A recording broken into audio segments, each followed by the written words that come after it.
मंगलम भगवान वीरो मंगलम गौतमो गणी मंगलम कुंद कुंदाद्यो जैन धर्मोस्तु मंगलम सर्वमंगल मांगल्यम सर्वकल्याणकारिकम प्रधानम सर्वधर्माणां जैनम यतु शासनम जैनम यतु शासनम। इष्टोपदेश नामक ये ग्रंथ के संदर्भ में हमारे को थोड़ी बहुत यहाँ चर्चा करनी है।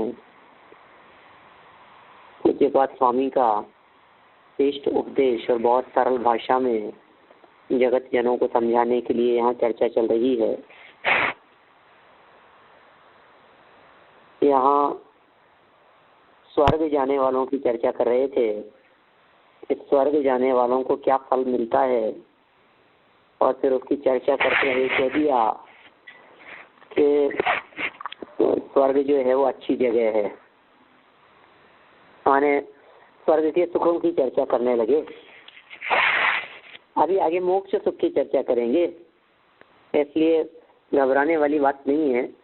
लेकिन फिर भी यहाँ इन्होंने ऐसा कहा है कि देवों का जो सुख है, स्वर्गवासी देवों का जैसा आनंद होता है, वैसा यहाँ जगत के जीवों का नहीं दिखाई देता। मतलब वो भी किसी के द्वारा उपमा देने योग्य नहीं है। जगत में स्वर्ग के सुखों की भी उपमा किसी अन्य सुख से नहीं की जा सकती है। ऐसी चर्चा यहाँ 5वें छंद में की गई। इसका भावार्थ एक बार हम लोग पढ़ते हैं, फिर आगे छठा छंद पढ़ेंगे।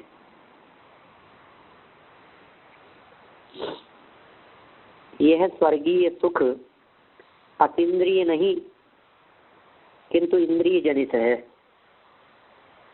तथापि वे इंद्रिय जनित सुखों में अनुपम है। देखना 5वें छंद की पहली लाइन में अनुपमेय सुख भोग ऐसा कहा था। भोगे सुरगण स्वर्ग में अनुपमेय सुख भोग। देव लोग स्वर्ग में अनुपमेय सुख का उपभोग करते, ऐसी बात लिखी। अब प्रश्न ये समझिए, हम सभी को आत्मार्थियों को ऐसा लगता है ये तो प्रथम भूमिका वाले शिष्यों के लिए है ना चर्चा, तो हमारे को तो ऐसा लगता है ये ऐसा कैसे हो सकता है? कैसे स्वर्ग के सुखों को अनुपमेय सुख कैसे कह सकते हो? अनुपमेय सुख की चर्चा तो नहीं दी जानी चाहिए। ये सुख तो सिद्ध सुखों के लिए हो सकता है। सांसारिक सुख को अनुपमेय कैसे कह रहे हो आप? इंद्रिय जन्य सुख की आप सीमा कैसे गा रहे हो? इंद्रिय जन्य सुख तो किसी भी रूप में भला नहीं हो सकता। इंद्रिय जन्य सुख तो किसी भी रूप में अच्छा नहीं हो सकता। हम आना ऊपर आड़ो पड़, हाँ नीचे ना पड़। देखिए, तो ये उसका स्पष्टीकरण एक्चुअल में भावार्थ में उस विषय का स्पष्टीकरण किया। माने यदि यहाँ भावार्थ नहीं देते तो उसका स्पष्टीकरण नहीं हो पाता। भावार्थ में इन्होंने कह दिया कि वो स्वर्गीय सुख अतीन्द्रिय नहीं है भाई साहब। अनुपमेय तो हम कह रहे हैं, अनुपम तो कह रहे हैं वो सुख को, लेकिन अनुपम कहने का अर्थ आप ऐसा मत समझ लेना कि वो सर्वोत्कृष्ट हो गया। उसे बहुत उत्कृष्ट नहीं कहा जा सकता है। उत्कृष्ट है, महान है, श्रेष्ठ है, सब बातें हैं, सब बातें कही जा सकती है, लेकिन फिर भी है तो इंद्रियजन्य। क्या इंद्रियजन्य ही समझना चाहिए हमारे को। सदा काल के लिए शाश्वत रहने वाला भी नहीं है, परमानेंट रहने वाला भी नहीं है, लेकिन मनुष्य गति के जीवों के माध्यम से जिस सुख की कल्पना की जाती है उस सुख से कुछ विशिष्ट है, इसलिए उसके लिए अनुपम शब्द का प्रयोग यहाँ किया है। देखिए आप, वह स्वर्गीय सुख अतीन्द्रिय नहीं किंतु इंद्रिय जनित है, तथापि वे इंद्रिय जनित सुखों में अनुपम है। कैटेगरी होती है ना, जैसे इन सब मनुष्यों में कौन अच्छा है, इस क्लास में कौन विद्यार्थी अच्छा है, तो कहा ये सबसे अच्छा है। तो कहा आप इस विद्यार्थी को सबसे अच्छा कह रहे हो? सबसे अच्छा माने इस क्लास में सबसे अच्छा, इस स्तर में सबसे अच्छा, इस रेंज में सबसे अच्छा। तो इंद्रिय जन्य सुखों में अनुपम है। कि क्यों अनुपम है? क्योंकि हम आपको किसकी उपमा देकर के बतलाए हैं? देवों की सुख की चर्चा, देवों के भोग, देवों का वैभव, देवों की रिद्धियां, उस चीज के लिए हम आपके सामने किसकी उपमा दे रहे हैं? क्योंकि वह राज्य आदि के सुख जैसा चित्त क्षोभ करे वैसा नहीं है। राज्य के सुख में जैसा चित्त में क्षोभ होता है वैसा नहीं है। और देव वह सुख अपनी देवियों के साथ सागरोपम काल तक भोगते हैं। देखना, नई बात कह रहे हैं। वो जो देव हैं वे वैसा सुख और वैसा आनंद जैसा देवियों के साथ में सागरोपम काल तक भोगते हैं, वो भोग भूमि के सुख की तरह अल्पकालीन नहीं है। तो उसकी भी उपमा नहीं दी जा सकती। बोलो, माने कोई व्यक्ति ये कहे कि देवियों के साथ जो उनका उपभोग होता है, देवियां स्वर्ग की देवांगनाएं, उस तरह के भोग और इस तरह की चीजें तो भोग भूमि की जैसी होगी कि नहीं हुई। क्योंकि भोग भूमि के भोग बहुत अल्प काल तक रहते हैं। मैक्सिमम 3 पल्ले का काल है भोग भूमि के अंदर जन्म लेने वाले जीव का, मैक्सिमम 3 पल्ले का। माने कोई भी भोग भूमि का जीव 3 पल्ले से ज्यादा जीवित नहीं रह सकता। और देवों के भोग तो सागरों तक चलते हैं। देखिए आप, यहाँ शिष्य पूर्व पक्ष लेकर पूछता है। देखो क्या पूछता है कि यदि स्वर्ग में भी उत्कृष्ट सुख है तो मोक्ष के लिए प्रार्थना की क्या आवश्यकता है? ख्याल में है आपको? अब प्रश्न क्या किया मैंने? देखिए, इसलिए ये बात कही जा रही है कि आपको मोक्ष सुख की बात बतलाएं और आपको ये पता ही नहीं हो कि देवगति के सुख कैसे हैं। फिर मोक्ष की चर्चा सुनने के बाद फिर जब आप देवगति की चर्चा सुनोगे तो फिर आप कहोगे अरे यार देवगति अच्छी थी, हम तो देवगति में ही चले जाते। जैसे मानतुंगाचार्य देव ने प्रयोग किया ना, मन में हमारी आराधे दृष्टवा, ये आदिनाथ भगवान, मैं इस बात को बहुत अच्छा मानता हूँ कि मैंने आपको देखने के पहले सबको देख लिया था। इसी तरह से यहाँ कह रहे हैं, हे जिनेंद्र देव, ये बहुत अच्छा हुआ कि मैंने मोक्ष की चर्चा करने के पहले पहले स्वर्ग की चर्चा कर ली। ये प्रश्न उठाया है इस प्रकार का कि स्वर्ग में भी यदि आप उत्कृष्ट सुख कहते हो तो फिर मोक्ष के लिए प्रार्थना की क्या जरूरत रहेगी? फिर तो स्वर्ग को आपने उत्कृष्ट कह दिया, बस ठीक है, अच्छी बात है।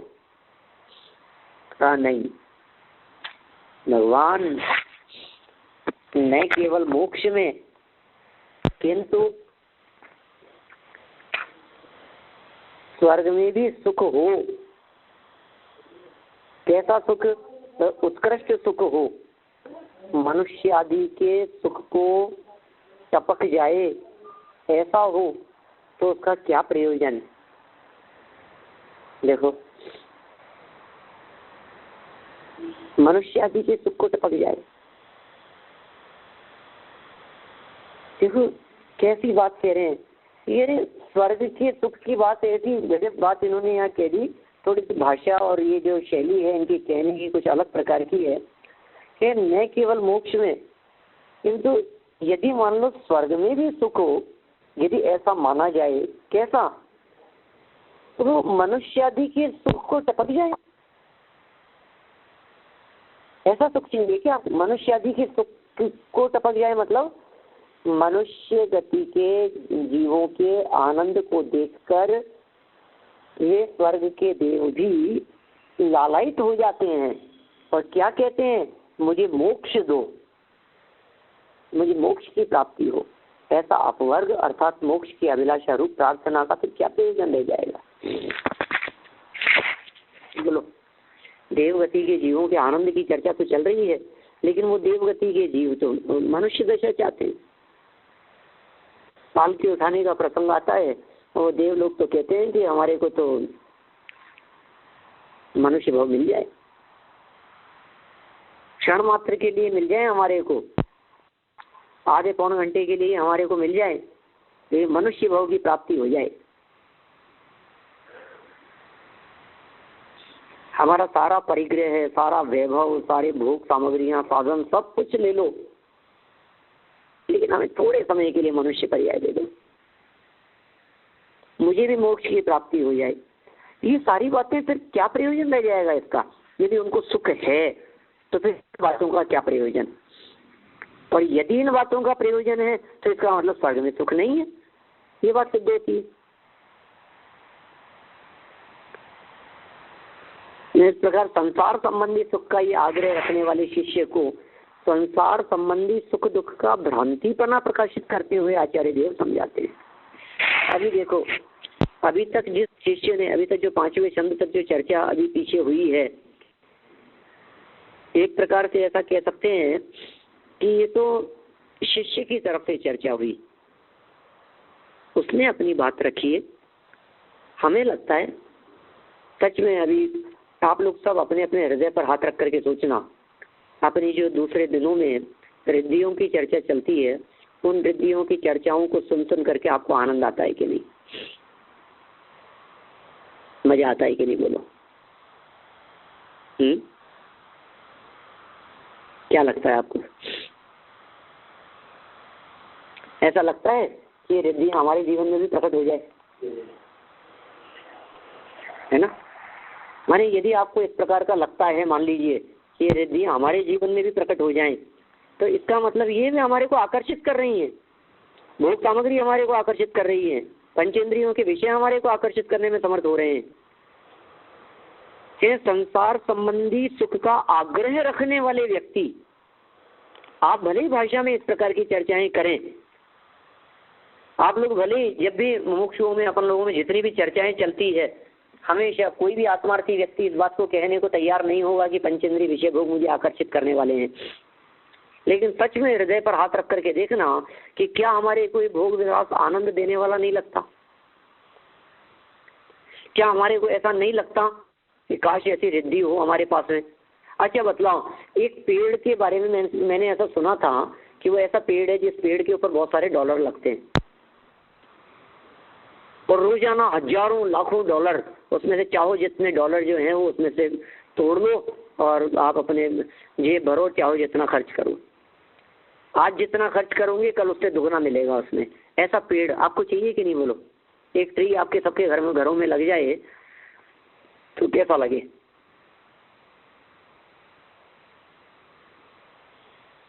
कोई नई टेक्नोलॉजी, कोई नई चीज निकल करके सामने आती है तो हमारा चित्त तुरंत उस तरफ भागता है, तो क्या गजब हो गया। आप लोग नई सब टेक्नोलॉजी को यूज में लेते हैं, इंटरनेट और ये वो और वाईफाई, सब कितना सब कुछ, आपके तो पूरे शहर के शहर वाईफाई रहते हैं सब जी। अपने को ऐसे लगता है ना, इन सुविधाओं के बिना आपको यदि इन सब में आनंद देखना हो कि मेरे हृदय में इन सब के प्रति आनंद है या नहीं है, तो मैं कहता हूं आप इनके बिना के जीवन की कल्पना करके देखें। आप सोचिए, लाइट के बिना, मोबाइल के बिना, कंप्यूटर के बिना, लैपटॉप के बिना, इंटरनेट के बिना, हैं, एसी के बिना, गाड़ी के बिना, आपको लगेगा कि अरे अरे कुछ नहीं है। इसका मतलब फिर इन चीजों में सुख लग रहा है ना, फिर हमारे को यही अर्थ हुआ ना सीधा सीधा। और फिर अभी तो हमने वो चीजें देखी ही नहीं है। कौन सी चीजें? कि कल्पना करने मात्र से, विचार करने मात्र से काम हो जाए, बोलो। ऐसी रिद्धियां होती है देवों के पास में, विचार करने मात्र से कंठ से अमृत झर जाता है, रूप बदल लेते हैं, आकाश मार्ग से गमन करते हैं, इधर से उधर जाते हैं, कुछ भी कर लेते हैं, चाहे जितने रूप बना लेते हैं, चाहे यहाँ चले जाते हैं, मिनटों सेकंडों के अंदर सब काम हो जाते हैं। कैसी चमत्कारिक रिद्धियां दिखाई देती है। अब मेरे को सब सच बतलाओ, ऐसी देवगति के सुख का आग्रह यदि शिष्य को है तो कौन सा गलत है। तो यहाँ पूज्यपाद स्वामी ये कह रहे हैं कि संसार संबंधी सुख का ही आग्रह रखने वाले शिष्य को, अब यहाँ आचार्य देव संसार संबंधी सुख दुख का भ्रांतिपना प्रकाशित करते हुए ये समझाते हैं। अब नई बात यहाँ कहते हैं, देखिए 6 नंबर का चंद है, पेज नंबर 14 पर।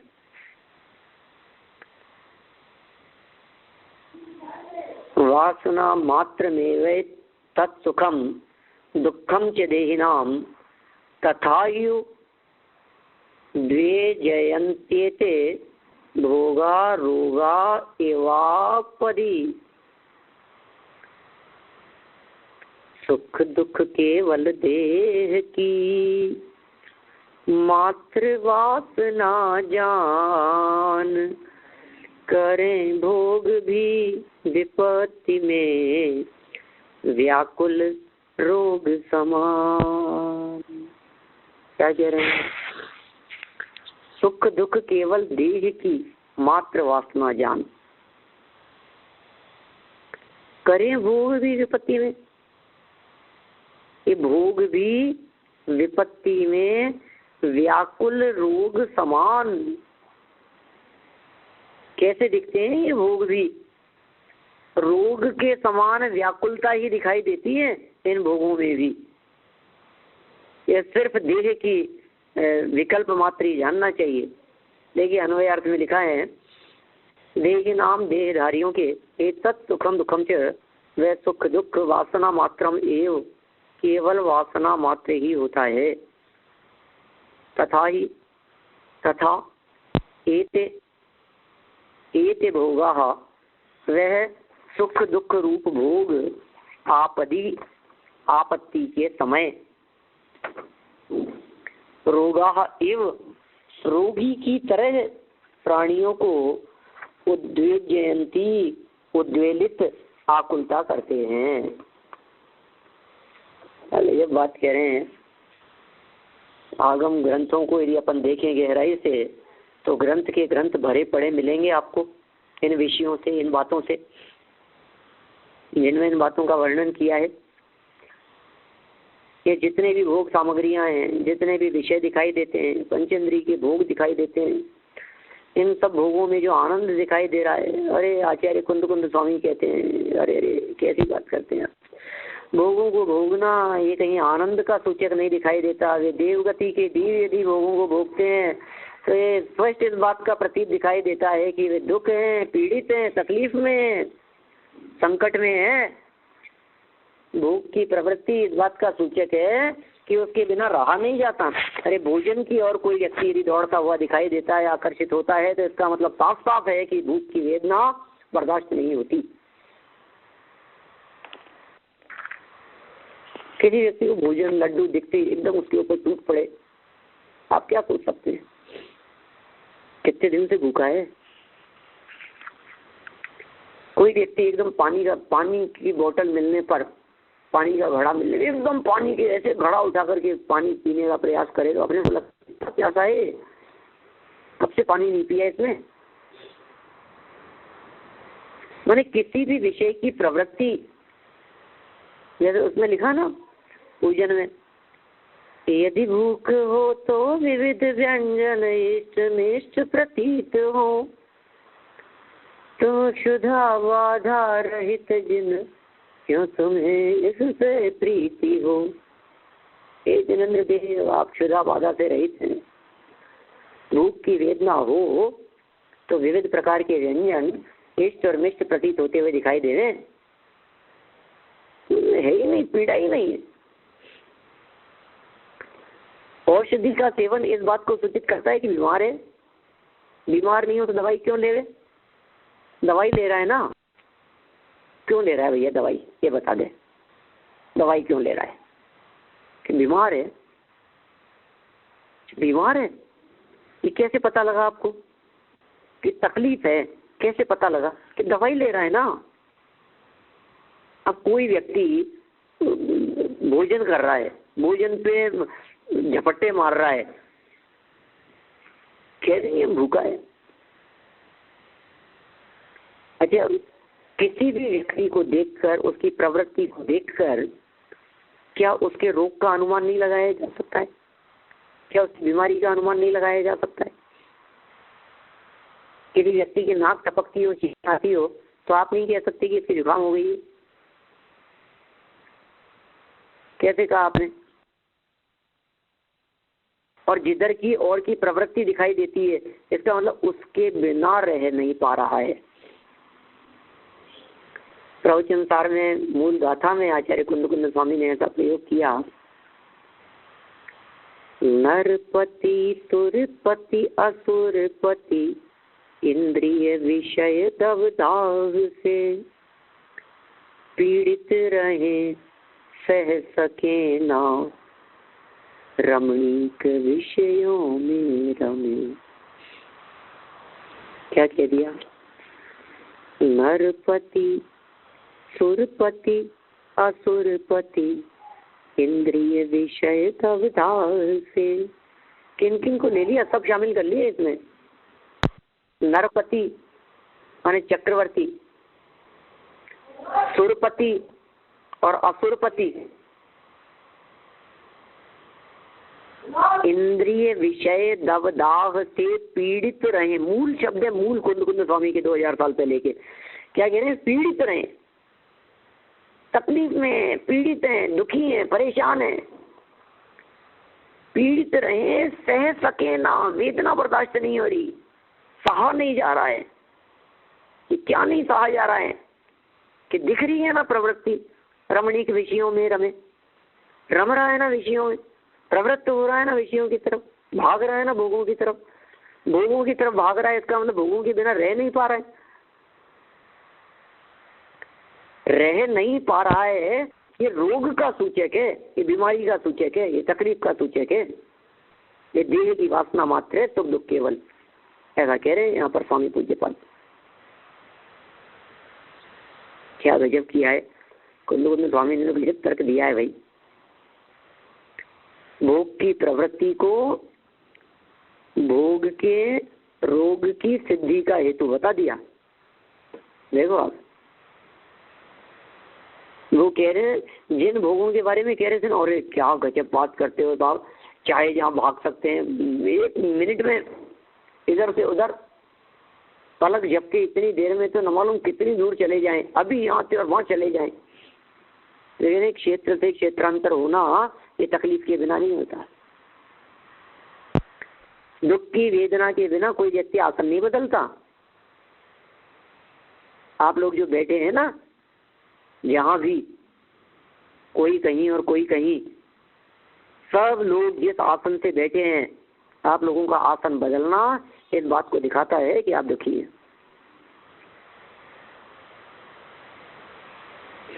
आसन बदलना इस बात को दिखाता है कि पूर्व आसन में सुख नहीं था, पिछले आसन में जिस आसन में बैठे हुए थे, पद्मासन से बैठे हो या खड़गासन में हो, खड़े खड़े परेशान हो जाता है तो बैठ जाता है, बैठे बैठे परेशान हो जाता है तो लेट जाता है, लेटे लेटे दुखी होता है तो बैठ जाता है।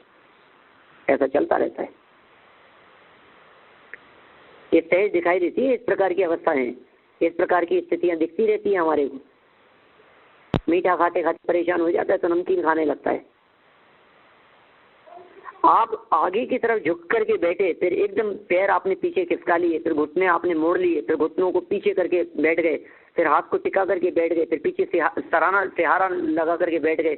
मेरा कहने का मतलब ये है, पीछे सहारा लगा करके बैठना इस बात को सूचित कर रहा है कि आगे झुके हुए में तकलीफ थी।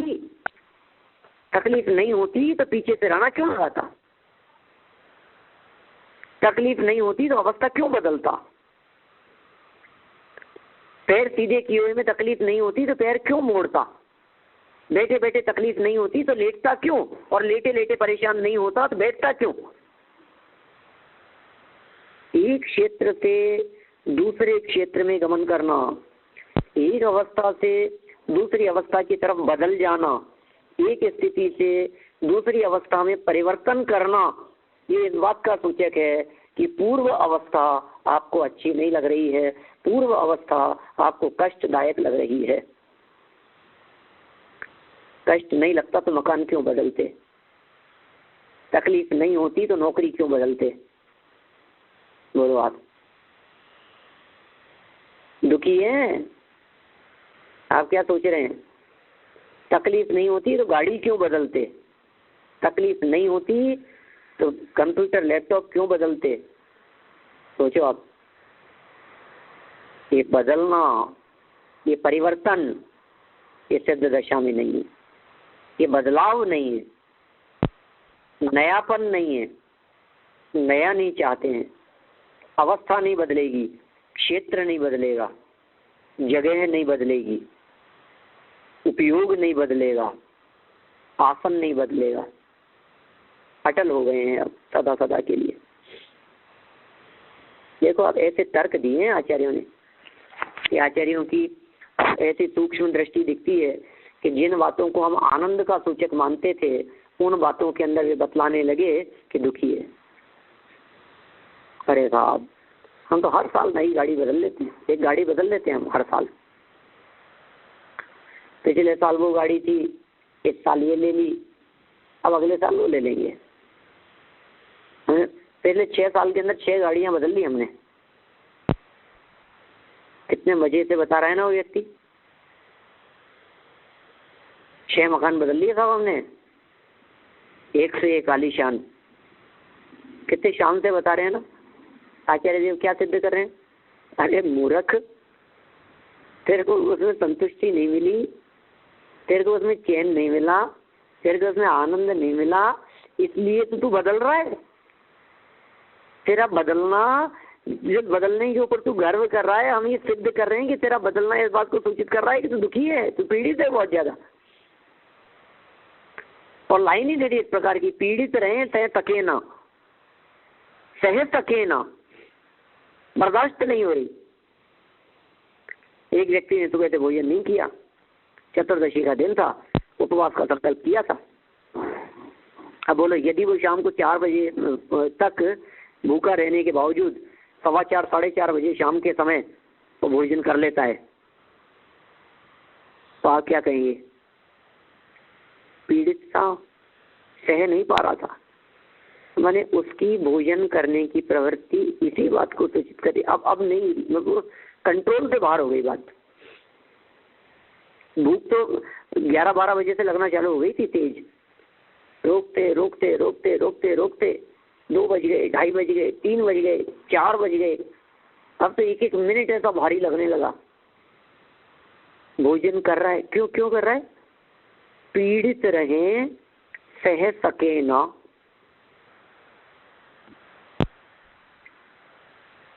रमणीक विषयों में रमे,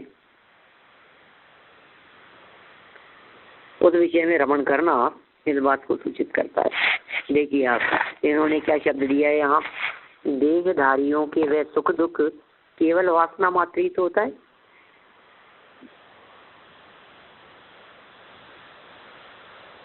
तथा वह सुख दुख रूप भोग आपत्ति के समय में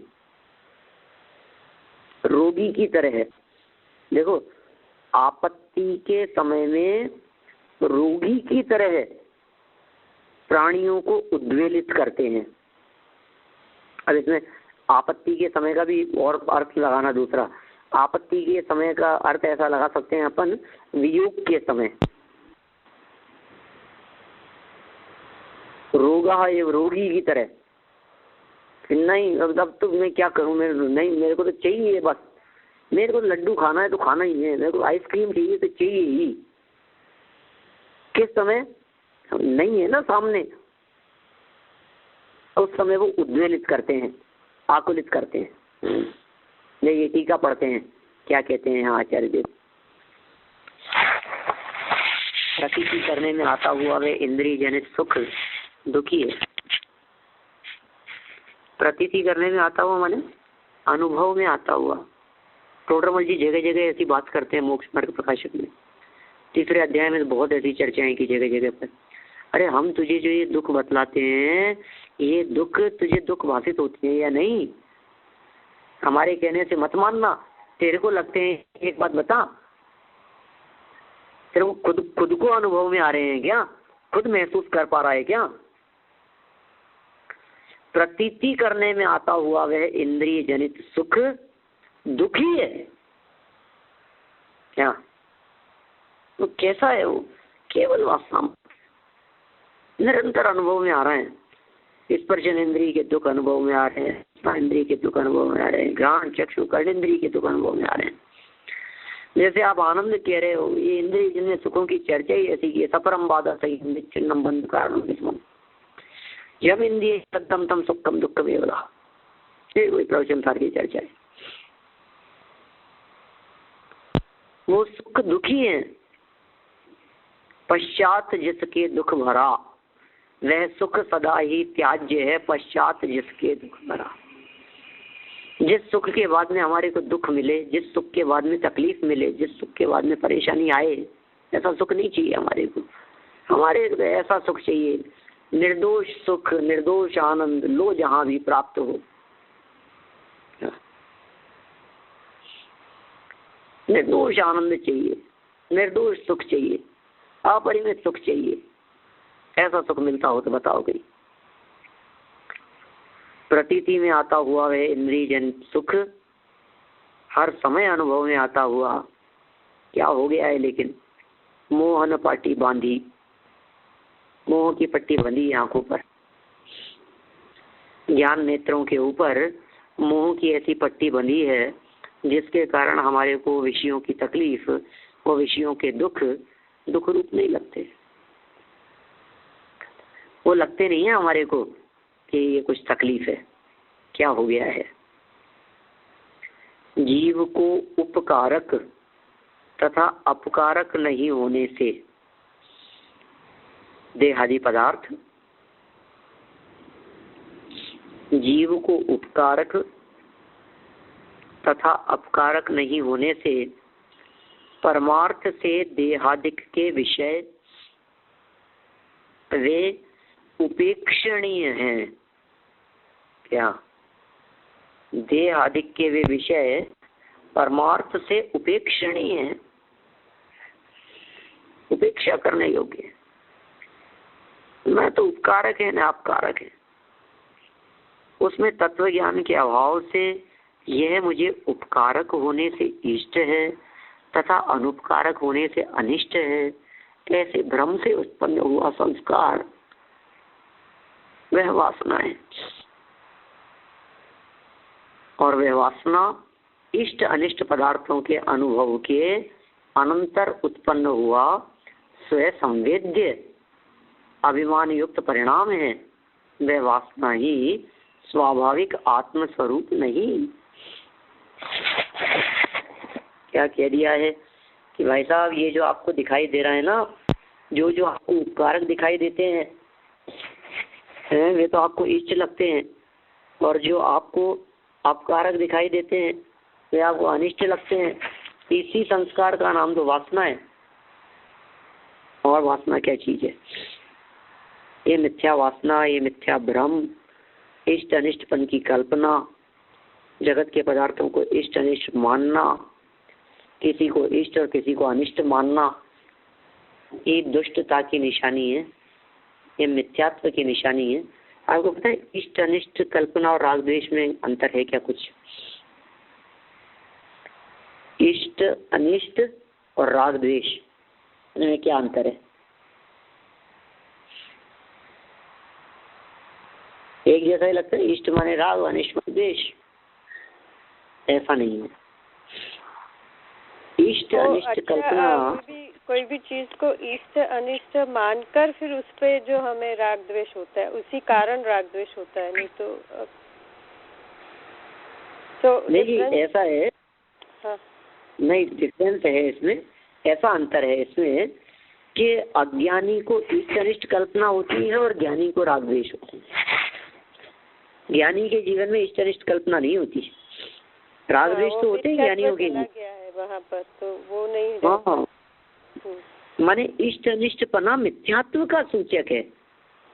राग द्वेष चारित्र मोहजन्य है और इष्ट अनिष्ट पना ये श्रद्धा का दोष है। अच्छा बुरा मानना, ये अच्छा है ये बुरा है, ये इष्ट अनिष्ट की कल्पना जगत में, विषयों में, बाहरी पदार्थों में मिथ्यात्व जन्य होती है। मिथ्यात्व के बिना नहीं होती। मिथ्यात्व के बिना इष्ट अनिष्ट कल्पना नहीं होती। ज्ञानियों को इष्ट अनिष्ट कल्पना नहीं होती। मिथ्यात्व सहित यहाँ पर इष्ट अनिष्ट कल्पना न होते हुए भी योग्य अयोग्य चीज है वो तो वो फिर करेंगे ना। वो विवेक जो करते हैं हम इष्ट अनिष्ट तो नहीं मानते, पर फिर भी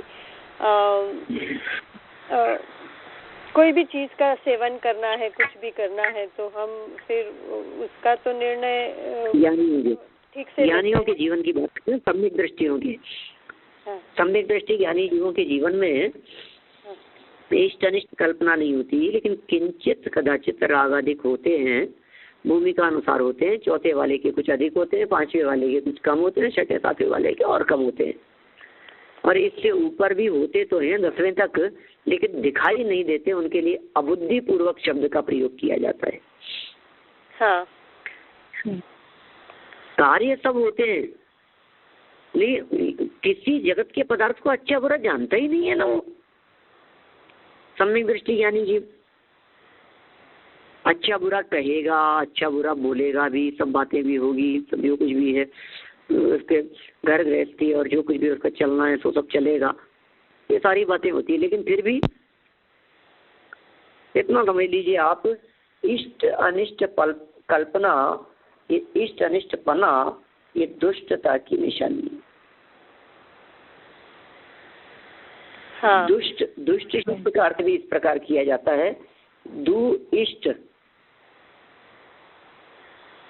दुष्ट का अर्थ का संधि विच्छेद करेंगे, इसको तोड़ेंगे तो निकलेगा दु इष्ट। दु मतलब तो बुरा, इष्ट माने भला, तो दु इष्ट माने जिसको में भले बुरे की कल्पना होती हो, जो करता हो इस प्रकार की, वो दुष्ट है।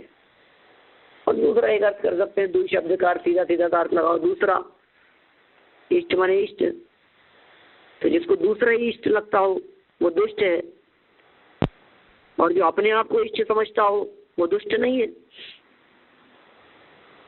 दूसरे को इष्ट समझे वो दुष्ट। और दूसरा कौन, कि अपने त्रिकाली ध्रुव है भगवान आत्मा को छोड़कर जो कुछ भी है सब दूसरा ही तो है। अब अपने ज्ञाय भगवान आत्मा से बाहर निकल करके कुछ भी अच्छा लग रहा है हमारे को, तो दुष्ट है।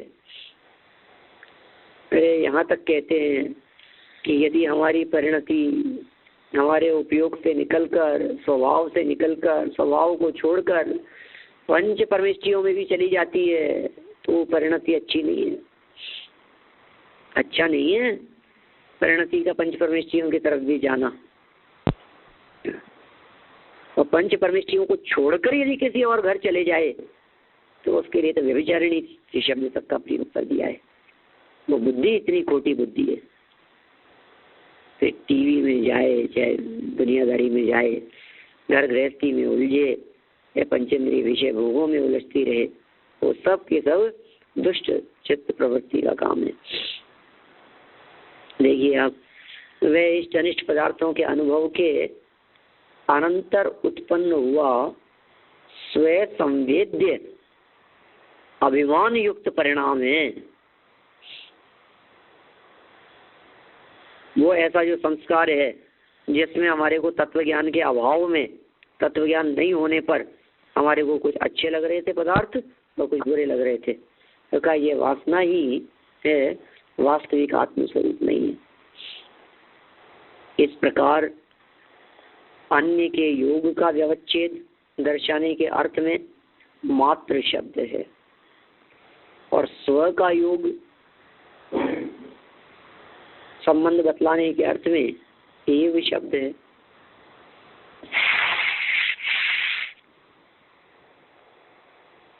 कहाँ है, समझ में आ गई क्या आपको? हाँ। शिष्य ने पूछा, ऐसा किसे होता है? वो देहधारियों को। अर्थात जो देह को ही आत्मा रूप में ग्रहण करते हैं, उन देही बहिरात्माओं उन्हें वैसी सुख दुख की कल्पना होती है। इसी के समर्थन में कहते हैं तथा ही त्यादि, तथा ही त्यादि ऐसा प्रयोग किया है। उक्त अर्थ का दृष्टांत द्वारा समर्थन के लिए तथा ही शब्द है। उद्वेलित करता है अर्थात उद्वेग करता है, सुखी नहीं करता। कौन सुखी नहीं करता? वह सुख उत्पन्न करता है। ऐसा लोक में प्रतीत हुआ, मानने में आया हुआ भोग अर्थात रमणीय स्त्री आदि इंद्रिय पदार्थ किसी तरह है, किसकी तरह उद्वेग करते हैं? का रोगों की तरह है, ज्वर आदि व्याधियों की तरह है उद्वेग करते हैं। छोटे छोटे से प्रश्न उठाए हैं, छोटे छोटे प्रश्नों का छोटे छोटे में जवाब दिया है। कैसे क्षोभ उत्पन्न होता है, कैसे उद्वेग उत्पन्न होता है, कैसे बेचैन रहता है। तो का ज्वर आदि व्याधियों के अंदर जिस तरह की पीड़ा और बेचैनी, असुहावना, मन नहीं लग रहा है, खेत खिन्नता है, आनंद नहीं आ रहा है, पता नहीं कुछ न कुछ अनिजी सा फील हो रहा है। बस क्या होने पर कि आपत्ति आ पड़ने पर अर्थात दुर्निवार शत्रु आदि द्वारा की जाने वाली चित्त क्षोभ लक्षण वाली विपत्ति आ पड़ने पर, अपन ने अर्थ किया था इसी शब्द का आपत्ति के समय। आपत्ति माने छिन गए हैं भोग, नहीं है वर्तमान में, भोग सामग्री नहीं है, भोग सुविधाएं नहीं है, साधन नहीं है, और ले लिए, छीन लिए किसी ने।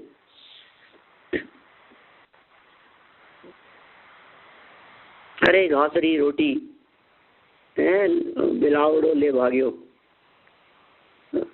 राणा प्रताप देखो तो सही आप कैसे कैसे हो जाता है। छोटे बच्चे के लिए वो वन में रहते हुए वहां घास की रोटी बनाई और उसको भी बुलाव लेकर के भाग गया। क्या करें ऐसी परिस्थिति में? तो चित्त क्षोभ वाली, चित्त क्षोभ लक्षण वाली विपत्ति के आ पड़ने पर, ऐसी विपत्ति आ गई, कैसी विपत्ति जो चित्त में क्षोभ उत्पन्न करने वाली हो, उसके आ जाने पर यह जीव ज्वर आदि व्याधियों के रोगी के समान उद्वेलित हो उठता है। और यह स्थिति इंद्रिय जन्य भोग में आनंद मानने वालों की दिखाई देती है।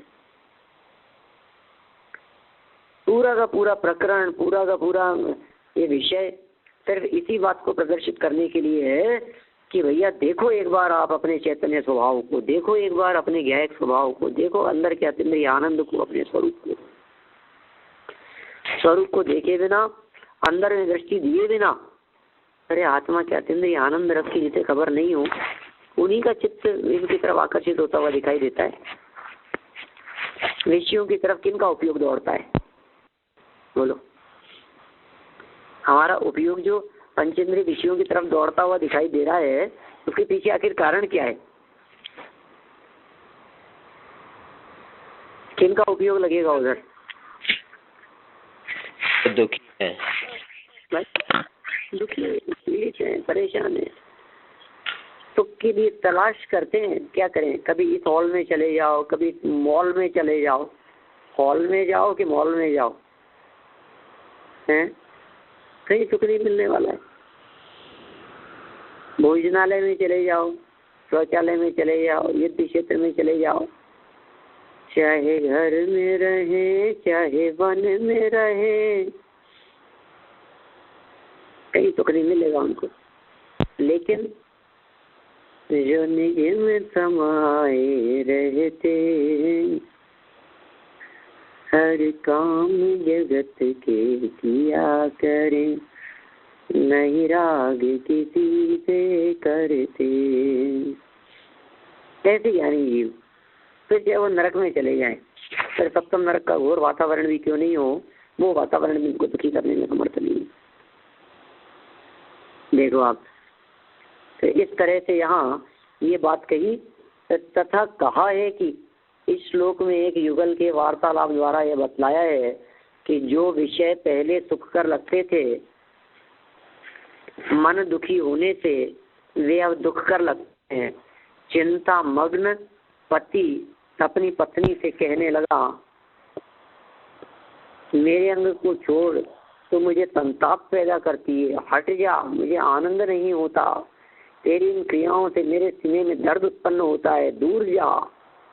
तब कोहनी मारते हुए पत्नी कहती है, क्या अन्य स्त्री के साथ प्रीति की है? पति कहता है कि तू समय नहीं देखती, यदि धैर्य हो तो प्रयत्न पूर्वक इंद्रियों को वश में रख। ऐसा कहकर वह पत्नी को दूर कर देता है। देखो सही है, ये पूरा जैसा लंबा प्रसंग बतलाया है। ये सुंदर महल, चंदन तथा रम्य हास्य, चांदनी चंद्रमा की किरणें, वेग वीणा तथा यौवन संपन्न युवतियां इत्यादि भूख प्यास से पीड़ित व्यक्तियों को रम्य नहीं लगती, क्योंकि सर्व आरंभों में तंदुल प्रक्त यह मूल बात है। अर्थात घर में भोजन के लिए तंदुल हो तो ये सब पदार्थ सुंदर लगते हैं, अन्यथा नहीं। कितनी बातें कहें हैं? एक और देखिए आप, एक मिनट।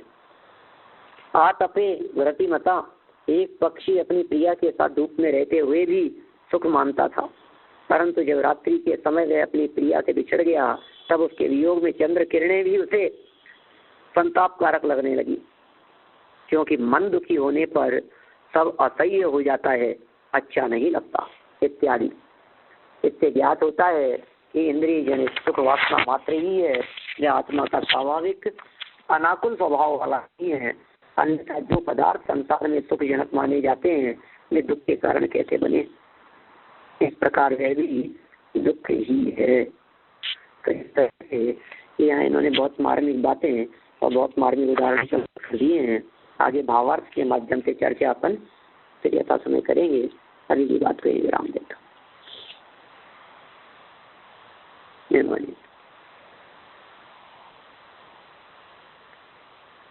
वाणी के ज्ञान से कालो, ओ वाणी मस्तक नमो, सजा देत हूँ धूप, सजा देत हूँ धूप।